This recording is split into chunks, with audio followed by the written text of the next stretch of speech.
Na walevu na ngonongo sa kereroti kina na livai na tuirara ke meron orang wala tagamai mai komo ina non tamata ini soli-soli. Matan soli-soli nandu ngole tu wata magintu anak kena saumi na non tavalin lo tunggu weekend ni na bagai kemam ni singai ngole mai bagantu na wale besar.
Na wale businga tamu benaka. Happy Sabbath, church. Hey, kalian yang tamar wale bukan sekali buniku. Dati ko wale lewu. Tapan benati ko sa nama dati ko may na songgo ni bimbi na sekali buniku ni ngono ni kena bubia. Bana kena bagay atake na bagay kabini turanga.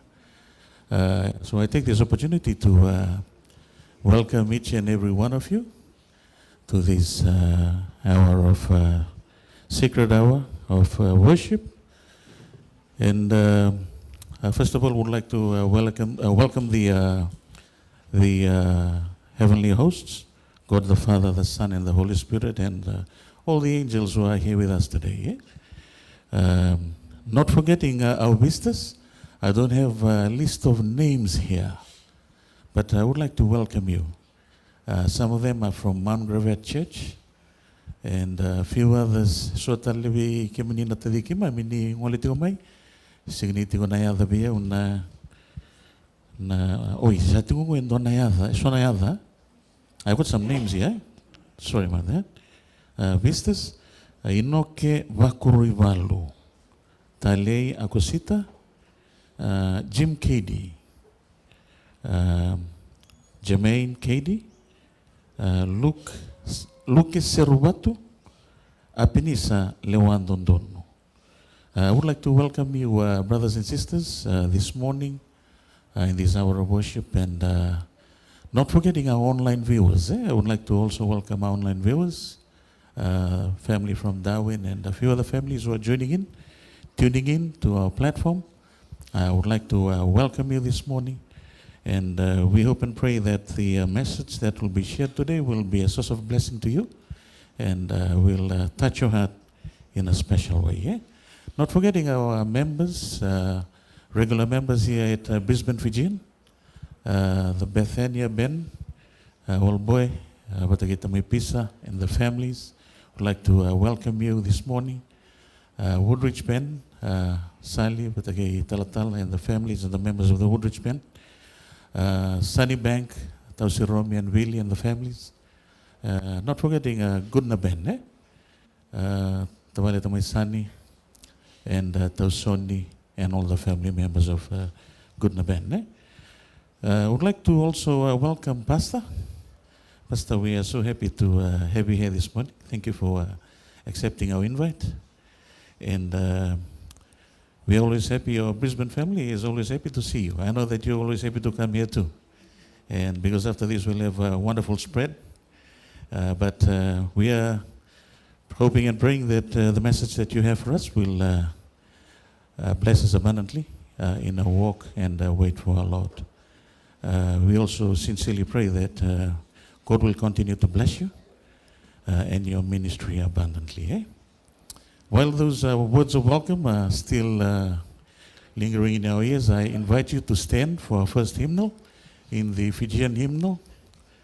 Kira kaya bakantasaran ni tuda kabata, mandawarita kanonda banaka, wana nonda turanga. Nawali.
Kira mendati usum mendono damas.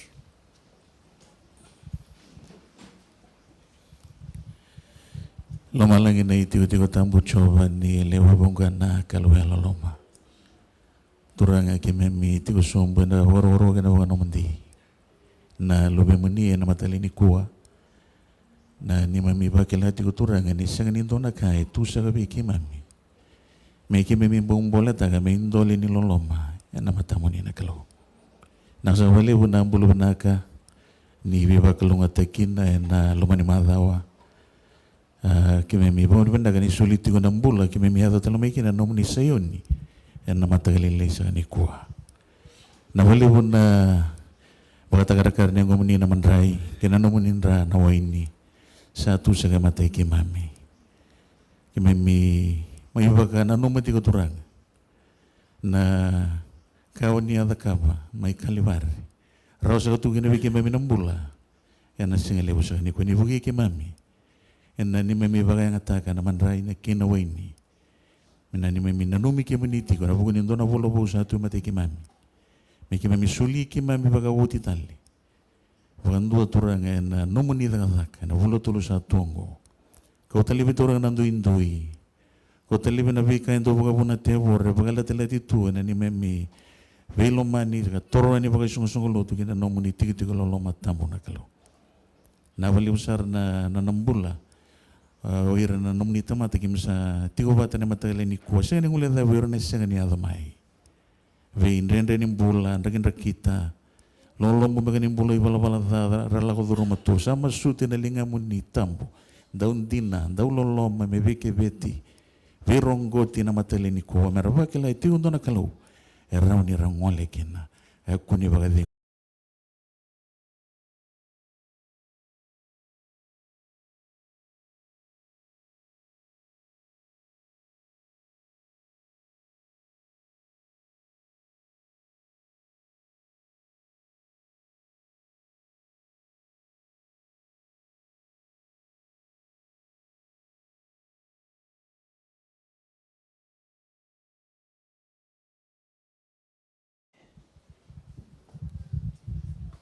na ngono ko sa ngono tuwin non right talo non ngon la sa bagaro tumbeka ko na marama na mai baita vi no buguni talo ni ngon matale ni ko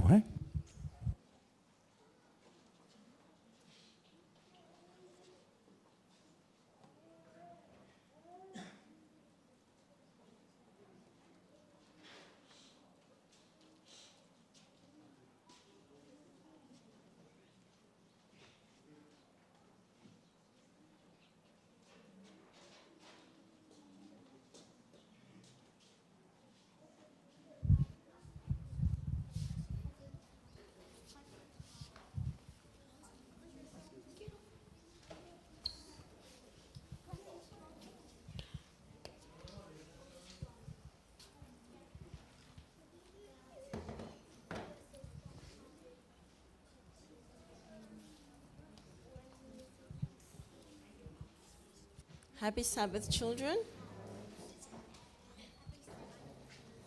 How's everyone this morning? Good? Okay, good. I think there's a couple of kids outside. No, that's all right. Okay, we'll just start. Okay, so if you look up there on the screen, you will see today's text. Can you see? Yeah? Can you see? Okay, can I get you to read it out nice and loud, please, Zelman? We are the clay and you are our potterer.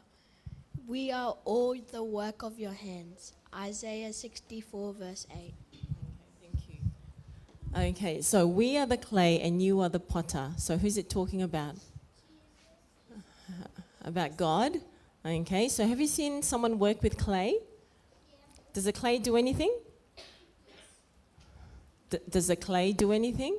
No. Who does the work? The potter. The potter does the work.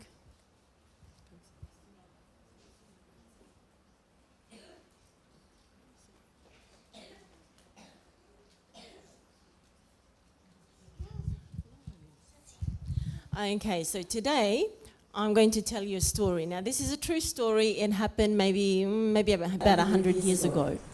Okay, and it's about a little girl called Mary. Now, Mary, she really loved Jesus. Okay, so she loved listening to the Bible, she loves going to church, and she gave her heart to God. And Mary decided when she becomes of age, so maybe when she's about 18, she's going to go into the mission field. And she really, really wanted to go to India. Okay, so there's something so fascinating about India. And at the time, there weren't many missionaries going out to India. Okay? So she planned to go to India. Then a few months before she was supposed to leave, her mother had an accident. Her mother's accident was so bad, she was actually disabled. So that means she couldn't do anything for herself. Okay, so mom couldn't cook anymore. She couldn't go far anymore. Maybe she was in the wheelchair. Okay, so Mary thought, I'll stay home and look after mum. Okay, and when mum gets better, then I'll go out to the mission field. So she looked after her mum. She tended to her needs. She prayed for mum, but unfortunately, mum's condition got worse and she passed away. So after 3 years of caring for her mum passed away. So she thought, okay, mum's passed now, maybe I can go to the mission field. But just before her mum passed away, she remembered her mum saying that she needed to go out west. Okay, she needed to go out west and look and check on her sister. Okay, her sister was married and she had a few kids. So she thought, okay, I'm going to go to my mission field. Just before I go, I'll need to go see my sister. So she went to see her sister. And when she got there, she found out that her sister was also very sick. Okay, so her sister was also very sick. So she stayed, she looked after her sister, and a couple of years passed, and her sister also died. Okay, so once her sisters died, she thought, okay, I'll go back home now. I'll prepare to go out in the mission field. Okay, so when she was home, she was preparing to go out to India. Then she got another message in the mail that her brother-in-law suddenly died. Okay, and she had to, and there was no one to look after his 5 little children. Do you know what she had to do? That's right. So again, her plans to go on a mission was delayed, and she had to go back and look after her nephews and nieces. Okay, so she looked after them for you know how long? Not 9 years, for 15 years she looked after these children. But you know what? When she was looking after them, she prayed for them, she read them the Bible every day, and she made sure that they knew Jesus and they loved Jesus. Okay, and after all that time, you know what, boys and girls? Her plan her plan to go overseas didn't happen. But you know what happened though? 3 of those nephews and nieces, they're the ones who went overseas. Okay, they ended up going to India. Okay, so sometimes, boys and girls, our plans in life doesn't work out. Okay, but you know what? God has other plans. Okay, so God was working in the background, preparing the young children. Okay, so they answered the call and they went to India themselves. Okay. Okay, so that's our story this morning. So sometimes we have plans in life, and we sometimes we pray over our plans, but our plans don't come into fruition. We need to wait on God's call. So God is a potter, and He's working behind the scenes. He knows what's best for us. So that wasn't God's plan to send Mary to India. Okay, so God's plan was to send her nephews and nieces. 3 of them ended up as missionaries to India. Okay, so we're going to pray now. Let's bow our heads in prayer. Okay, dear Jesus, we thank you for the story. We thank you for the children that are here who are listening in to the story, Lord Jesus. And we put our trust in you. Sometimes our plans doesn't work out, but that's okay. We know that you're in control. Be with each and every one of us, and also our friends who are sick this morning. In Jesus' name we pray.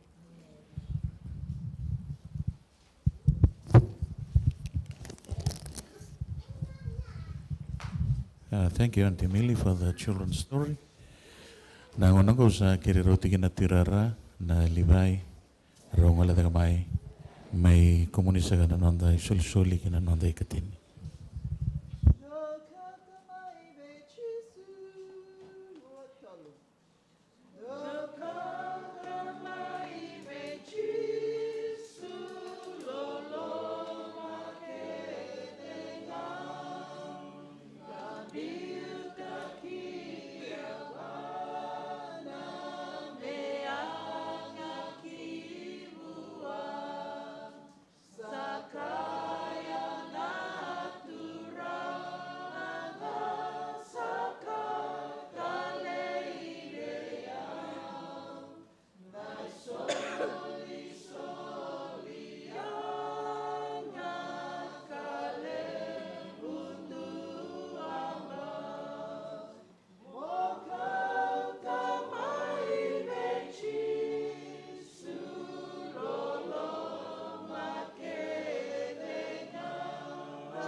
Let's pray. Father in heaven, we acknowledge the fact that you bless us, you take care of us, and you give us all our needs.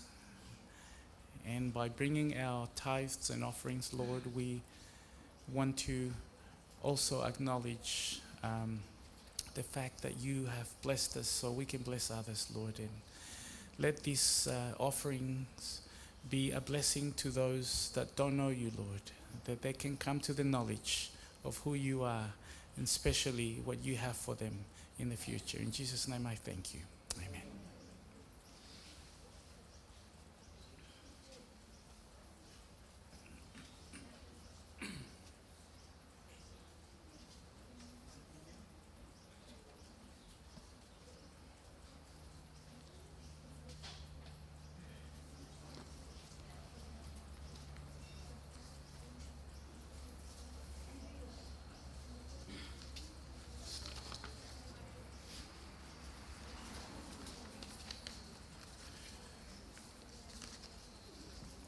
Happy Sabbath. Good morning.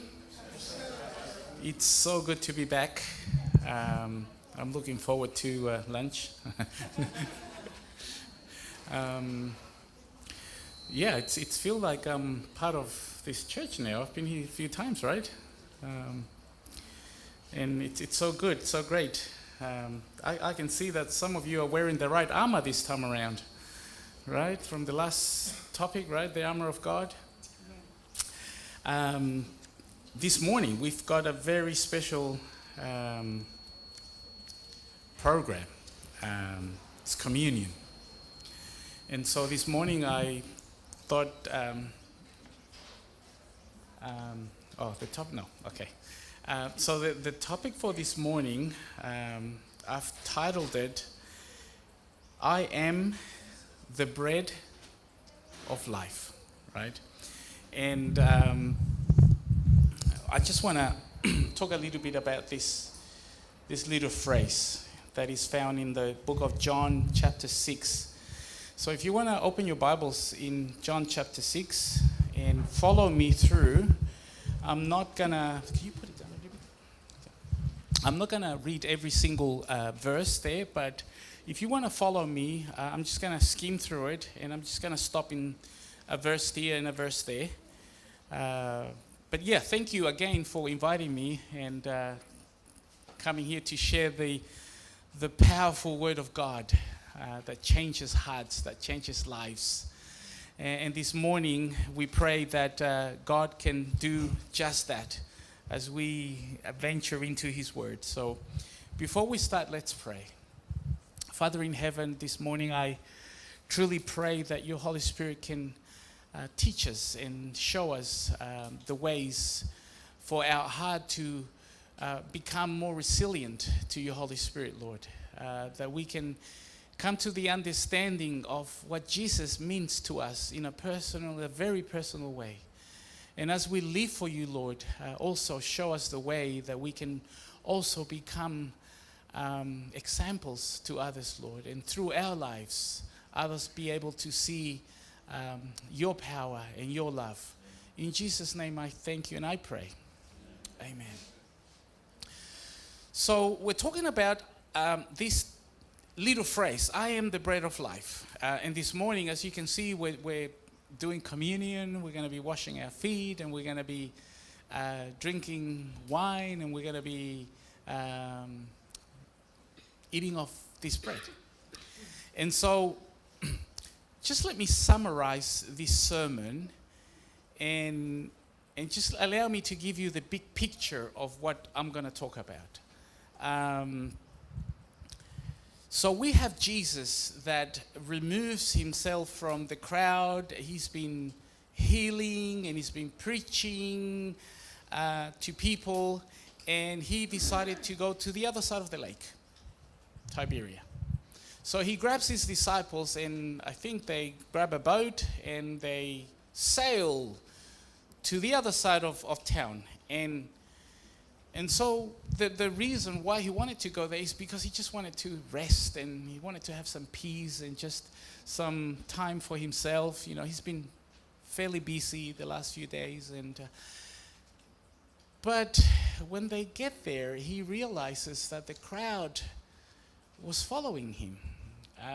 The crowd had not had enough of him. And the scripture says, I think in one of those verses at the beginning of chapter 6, that the great crowd of people followed him because they saw the miraculous signs and had performed on the sick. Then Jesus went up and he secluded himself to the mountains. And so that plan didn't work. He had the crowd again. And he says to one of his disciples, I don't know if he was being kind of like sarcastic to him a little bit, or he was trying to teach him a lesson. And he says to one of them, he says, how are we going to feed these people? What are we going to give them to eat? Not that the people wanted to eat, right, when you read the story, but he was getting ahead of himself. See, Jesus was always thinking of their needs. And this is what we need to understand about this story, that Jesus is always thinking of our needs. All right? And I think that's the first lesson that we should get out of this story. And he says to one of his disciples, he says, what are we gonna feed him? And he says, oh, well, look, $40,000, it's not going to do. I mean, that's about the wage of 8 months, I guess. That's probably a whole year for me, but for some people it's 8 months, and 40,000, 50,000, it's not going to do it. They didn't have that amount of money to start with. And then this other disciple jumps up and kind of like reading what Jesus was saying. It sounds like he had gone a little bit further already, and he had already organized something. And he says, oh, I found someone that has some bread and some fish. And so Jesus says, oh, bring him over. And what he does next is nothing less than a miracle, right? Because he goes ahead and he multiplies these 5 loaves of bread and the fish. And he managed to feed thousands of people. You know, that amount wasn't sufficient, really. Because when they finished, it says that there were 12 baskets of leftovers. So what is it saying here? That when Jesus supplies, he supplies in abundance. Did you say amen to that? When Jesus supplies, he supplies in abundance. There are leftovers. See if I'm not going to open the gates of heaven and bless you, right? I'm not preaching this gospel of what do you call it? Prosperity gospel. I'm not preaching prosperity gospel.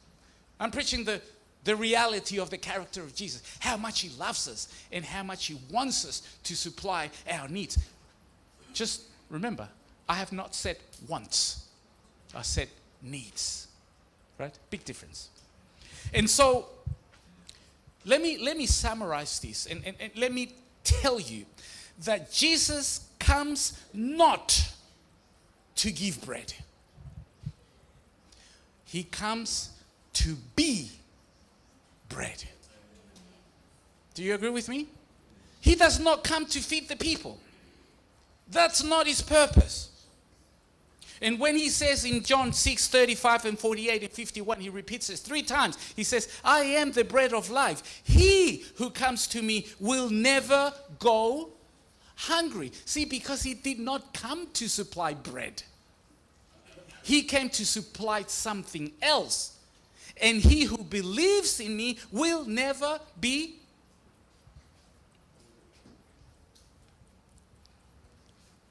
thirsty. Excuse me.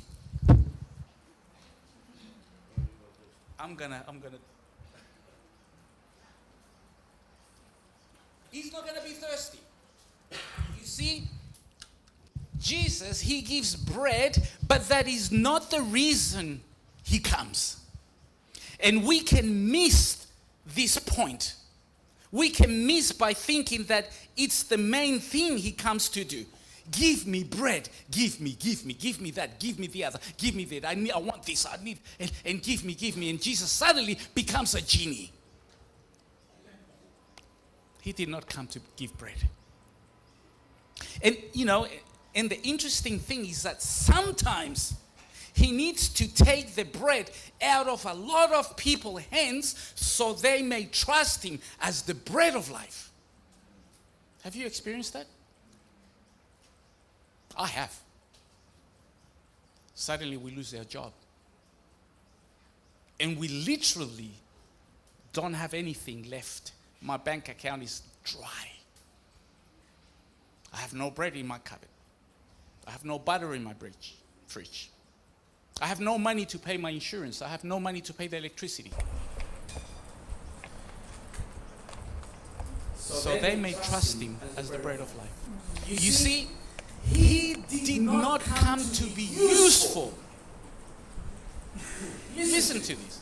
Jesus did not come to be useful, but he came to be precious. I love that. He came to be precious. Do you love Jesus? Do you love Jesus? Yes. Oh, friend, do you love Jesus? Oh, yes. We love Jesus. Do you love Jesus? Enough for him to be precious? What is precious in your life? Have you thought what precious is? What are the things that have more value for you? Apart from your kids and your wives and your husbands and your family. What are the things that are really treasuring your heart? How many Christians receive him as useful? In other words, Jesus Christ did not come into the world to assist in meeting our worldly desires. Do you get that? He came into the world to change our desires. So he becomes the main one, the center and the bread of life. Is this on? Yeah. You sure? I haven't heard any amens. Right, it's on out there. I think this. Can we turn the speakers around, maybe?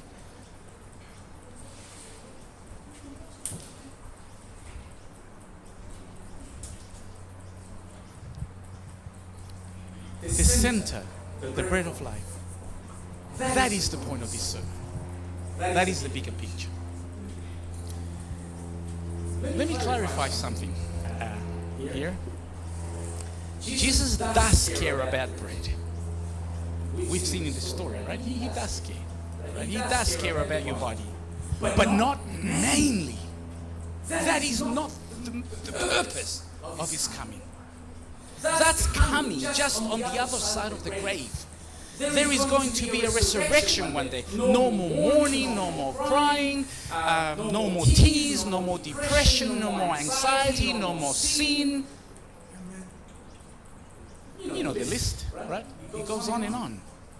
But that's coming when our bodies will be transformed. And then and only then we will be able to enjoy the fullness of the presence of Jesus. But that's not the main point of this sermon and of this story.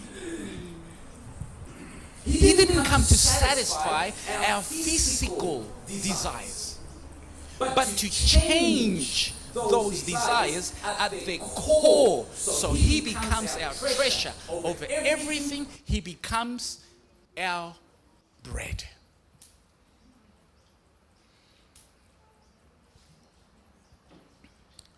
You see, when we read this story, we realize that Jesus has come to give a sign in the multiplying of these loaves. That himself is the bread of heaven.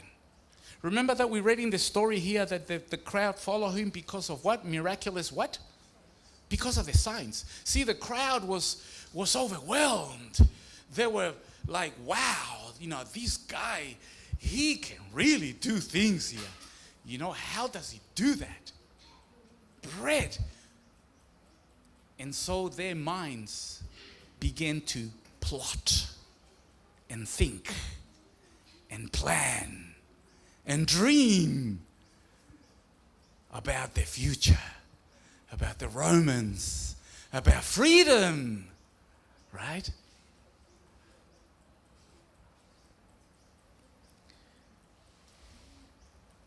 what is a sign? What is this sign that people were following him about? You see, glory comes into this world, according to John 1:14, right? It says, we have seen his glory, the glory of the one and only who came from the Father, full of grace and truth. This is what John says. And shining down from the glory of this light, with is Jesus, the Son of God, of glorious, eternal, divine Son of God, and shines down. And when it hits this mountain and this place, it produces from those 5 loaves and a couple of fish enough food to feed the crowd. That's the sign. This power that was transferred from heaven through Jesus to the crowd through the bread. And the sign, it meant to do this. As they beheld this miracle, the crowd should have looked at the glory, the source of the sign, and not at the miracle itself. Do you agree? Or do we always focus on the miracle in our lives and we forget who's behind this miracle? Instead, they saw the miracle and fixated on the product of the miracle and not the person of the miracle. Right?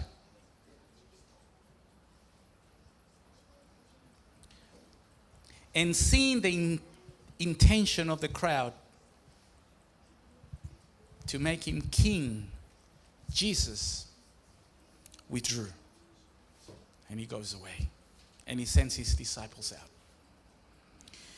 You see, this miracle arouses the physical interest. That finally they could be delivered from this bondage and be a free nation according to the prophecies.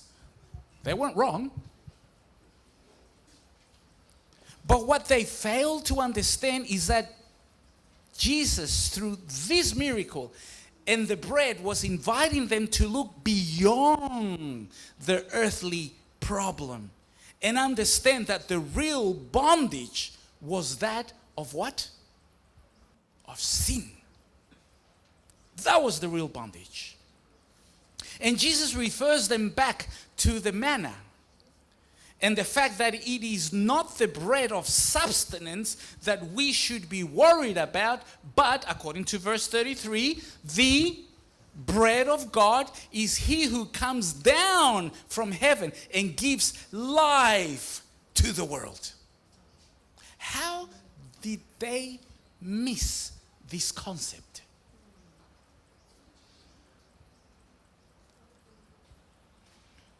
And Jesus goes on to say and tells them right out there.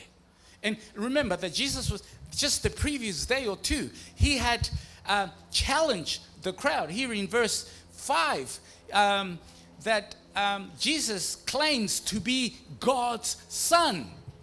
These same people had heard Jesus the previous day claiming to be the Son of God, and now how can he say that I am the bread of life? Outright, I am the bread of life, he says. He who comes to me will never go hungry, and he who believes in me will never be thirsty.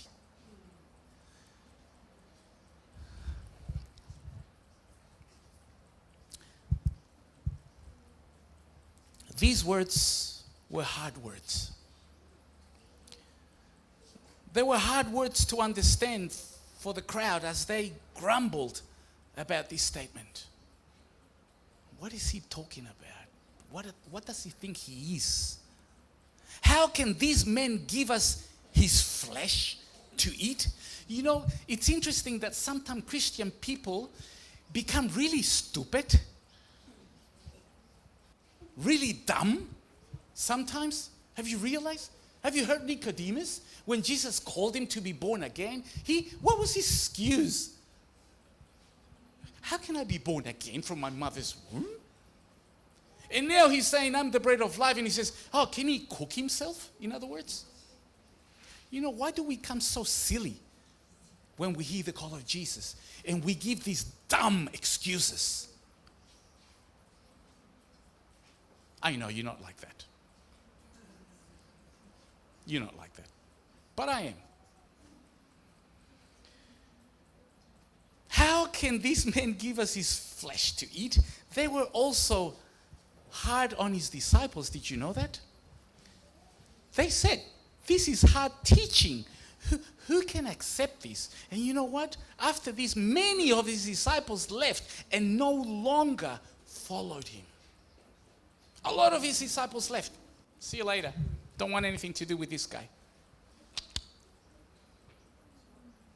And they left.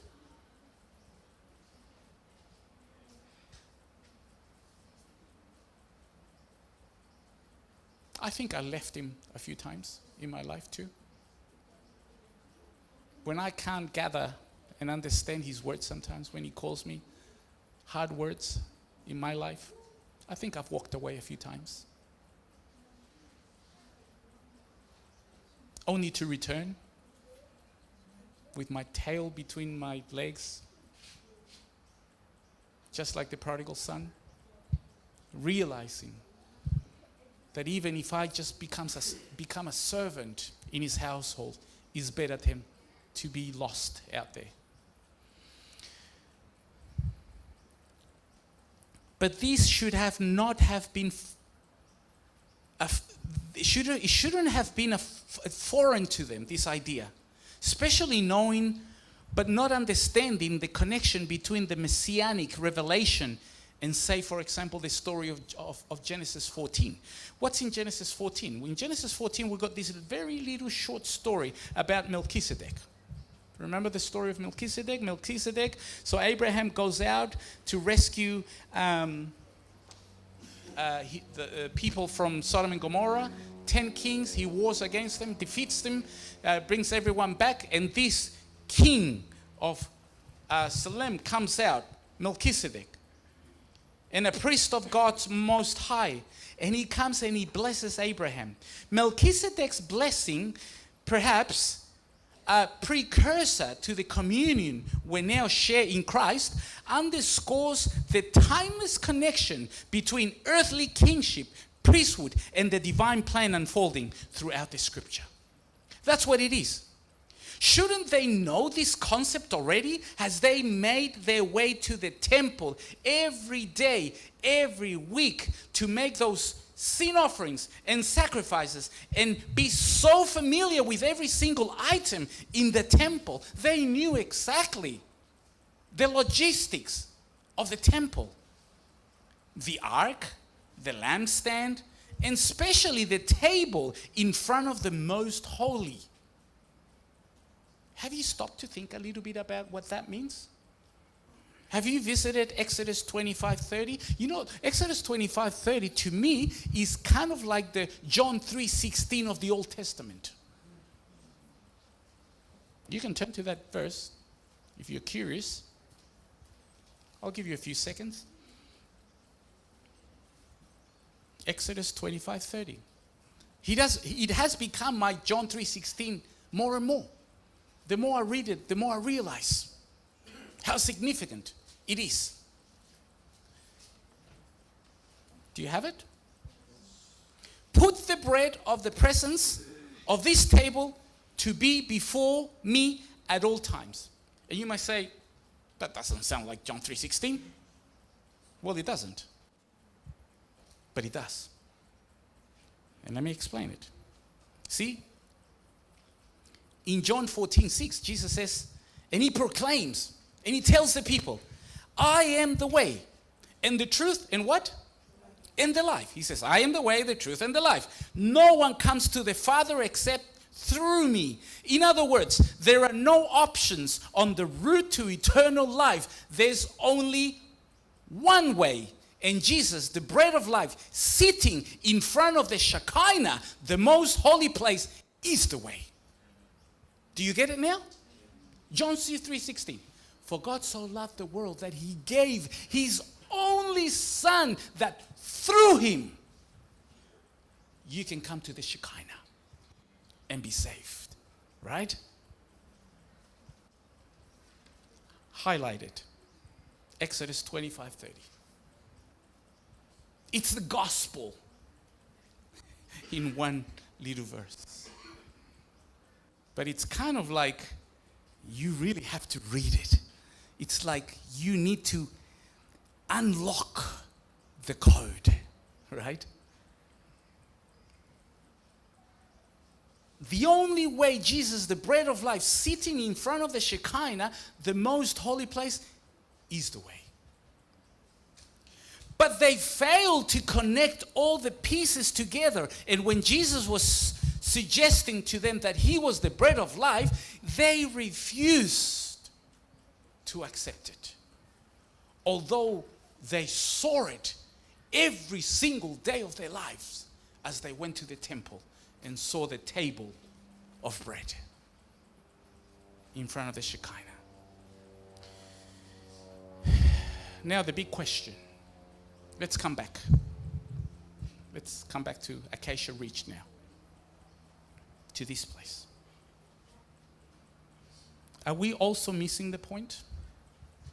And connection between the bread of life and the door to the most holy place, which is the presence of God? Are we missing the point? This is nothing clearer than justification by faith. We are justified by faith. I love how Jesus turns this concept of the value of bread and connects it to this justification by faith only. When we read in John 6:28 and 29, because what happens is Jesus withdraws and he walks on water and his disciples go back to town, and by the time he gets there, the crowd was already there waiting for him because they did not have enough again. They were hungry again because they were after the wrong bread. They were after their physical needs, and Jesus could not supply them with what they wanted, but he wanted to give them what they needed, and that was salvation.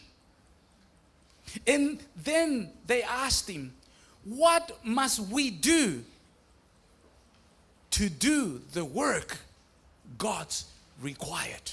And he gives you like a little hint, or kind of like a little door, thinking maybe, just maybe, these people are coming around and they're beginning to understand what Jesus is saying to them. What must we do? Is there anything we should do?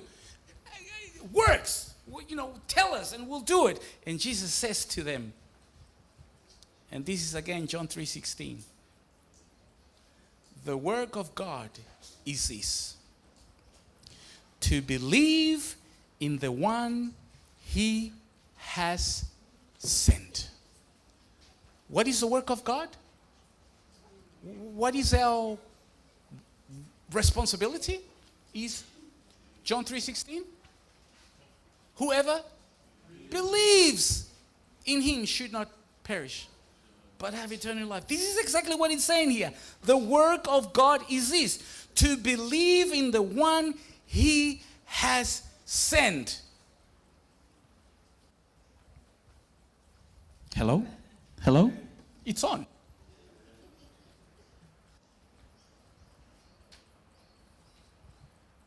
Don't you think it's great news? Amazing news. I hope I'm not offending anyone like the crowd, or even as some of his disciples got offended by this statement that there is nothing we can do to deserve or gain access to the promises of God of salvation. Amen? This is a perfect time to analyze our intentions of being here this morning. In this place, why are we following this faith? Why are we following this faith? Have you asked yourself lately?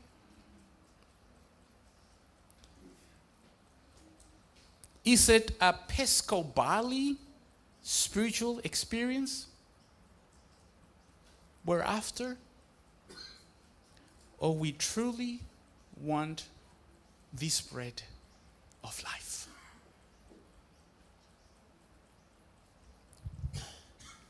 Let's pray. Father in heaven, we're so thankful. We're so thankful. We're so thankful, Lord, that you have given us the promise, guaranteed, of eternal life.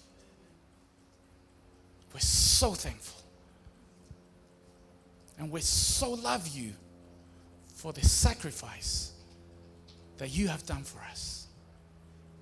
You paid my price, Jesus. And I thank you. And I want that bread of life. That bread of life that tastes eternal life. That bread of life that tastes forgiveness.